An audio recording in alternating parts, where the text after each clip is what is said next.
Everyone, welcome back to the new video. And आज की इस वीडियो में हम एक बहुत इंपॉर्टेंट टॉपिक समझने वाले हैं, forms of business organisation.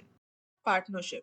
Partnership एक ऐसा बिजनेस है जो दो या दो से ज्यादा लोग मिलकर चलाते हैं। वो प्रॉफिट और लॉस शेयर करते हैं and they come together and run a business. Partnership जो है वो कॉमनली चूज की जाती है जहां पर स्किल्स, रिसोर्सेज और एक्सपर्टीज मिल जाती हैं and they form a business.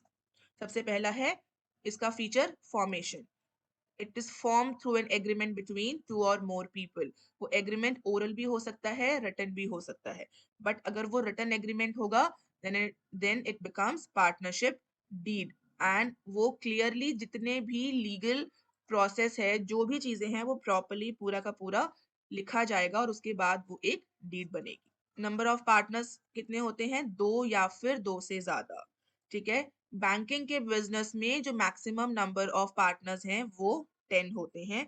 इसके अलावा कोई भी अगर और बिजनेस है उसमें दो या दो से ज्यादा पार्टनर्स मिलकर एक बिजनेस को एस्टैब्लिश कर सकते हैं। इसके बाद है अनलिमिटेड लाइबिलिटी है। जो भी पार्टनर्स हैं दे हैव अनलिमिटेड लाइबिलिटी। इसका क्या मतलब है कि अगर जो भी उनका बिजनेस है वो कोई भी टाइप का जो डेट है वो पे नहीं कर पा रहा, तो ये पार्टनर्स की रिस्पॉन्सिबिलिटी है कि वो अपने पर्सनल एसेट्स से उस डेट को सेटिस्फाई करेंगे। देन प्रॉफिट और लॉस का शेयर। प्रॉफिट और लॉस जो भी दो पार्टनर्स हैं उसी अकॉर्डिंगली डिस्ट्रीब्यूट होता है जिस अकॉर्डिंगली पार्टनरशिप डीड में लिखा गया है। अगर पार्टनरशिप डीड नहीं बनी है और ओरल एग्रीमेंट हुआ है, उस केस में जो भी उन्होंने एग्रीमेंट के टाइम पे बात की होगी उसी अकॉर्डिंगली उनका प्रॉफिट और लॉस शेयर होगा। इसके बाद आते हैं इसके एडवांटेजेस। सबसे पहला है इजी टू फॉर्म है। ठीक है, दो या दो से ज्यादा लोगों ने डिसाइड किया कि हम एक बिजनेस स्टार्ट करेंगे, उन्होंने कॉन्ट्रैक्ट बनाया and they started the business. उसके बाद रिसोर्सेज, जितने ज्यादा लोग उतने ज्यादा रिसोर्सेज। शेयर्ड रिस्पॉन्सिबिलिटी है बिकॉज बहुत सारे पार्टनर्स हैं, सो हर कोई अपनी अपनी एक एक्सपर्टीज के अकॉर्डिंगली अपनी अपनी एक रिस्पॉन्सिबिलिटी ले लेता है and then they start working. Better decision making है बिकॉज बहुत सारे लोग हैं, बहुत सारे minds and everyone is working to get one objective clear, तो डिसीजन मेकिंग बेटर हो जाती है। फ्लेक्सिबिलिटी है, इजी टू वर्क है। ठीक है, और काम जो है वो सही डायरेक्शन में भी होता है। डिसएडवांटेज क्या है? सबसे पहला है अनलिमिटेड लाइबिलिटी है। जो मेरा है वो मेरे बिजनेस का भी है।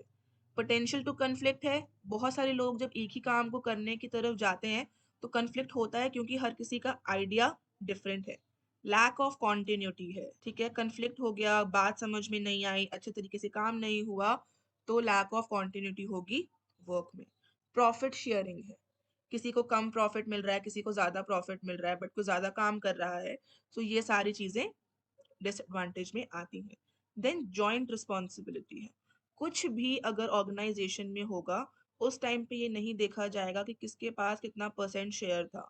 कुछ भी हुआ है सबकी रिस्पॉन्सिबिलिटी है टू कवर दैट। इसके बाद आता है कोऑपरेटिव सोसाइटीज। कोऑपरेटिव सोसाइटी का मतलब है working together for a common purpose. कोई भी कॉमन पर्पस के लिए जब बहुत सारे लोग इकट्ठे मिलकर काम करते हैं, किसी भी एक पर्पस को पूरा करने के लिए जब लोग वॉलेंट्री ऑर्गेनाइजेशंस में काम करते हैं for mutual benefit, it is termed as cooperative societies. इसमें वन मेंबर वन वोट होता है and they are compulsory required to be registered under the cooperative society act 1912।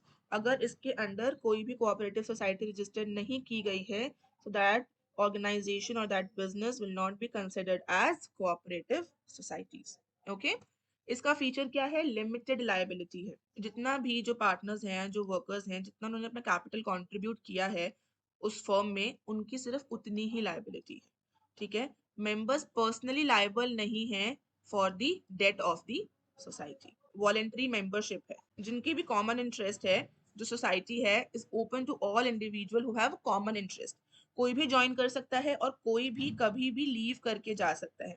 उसके बाद है डेमोक्रेटिक कंट्रोल है। एक एक मेंबर और एक ही वोट है regardless of the amount of capital they invested. जितना भी उन्होंने कैपिटल इन्वेस्ट किया, उन्होंने कुछ भी किया है, but one person will get only one vote, ensuring equal से इन दी मैनेजमेंट। इसके बाद आता है इसका मैरिट और डीमैरिट। मैरिट में सबसे पहला क्या है? इजी टू फॉर्म है। ठीक है, बहुत सारे लोग एक कॉमन गोल के लिए काम करते हैं and they register themselves under cooperative societies act और कोऑपरेटिव सोसाइटी बन जाती है। डेमोक्रेटिक मैनेजमेंट है, लिमिटेड लायबिलिटी है, जितना पैसा लगाया सिर्फ उतनी लायबिलिटी है। स्टेबल एग्जिस्टेंस है, किसी के आने या जाने से कोऑपरेटिव सोसाइटीज को कोई फर्क नहीं पड़ता है, ठीक है, बिकॉज जो जा रहा है या कोई आ रहा है they are free to go and free to come. Government का सपोर्ट होता है, बहुत सारी एक्टिविटीज और बहुत सारे इनिशिएटिव हैं जो गवर्नमेंट लेती है to help the cooperative societies. उसके बाद है रिसोर्सेज लिमिटेड है, जितना पैसा मैं लगा रहा हूँ उतनी ही लाइबिलिटी है और उतने ही मेरे पास रिसोर्सेज भी है, मैं अपने पर्सनल रिसोर्सेज को यहाँ पे नहीं लगा सकती।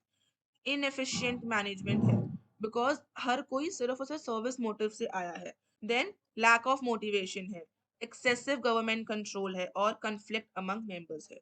देखो जहां भी दो या दो से ज्यादा लोग होंगे वहां पे कन्फ्लिक्ट हमेशा आएगा ही आएगा, because not everyone is same, not everyone's idea of going toward in a good direction is same. So students, ये था एक simple explanation of this topic. I hope अब आपको इस टॉपिक का कॉन्सेप्ट क्लियर हो गया होगा। डिटेल्ड नोट्स, रिविजन नोट्स और क्रैश कोर्सेज के लिए सनराज एजुकेशन को ज्वाइन करें। Don't forget to like, share and subscribe. मिलते हैं नेक्स्ट वीडियो में।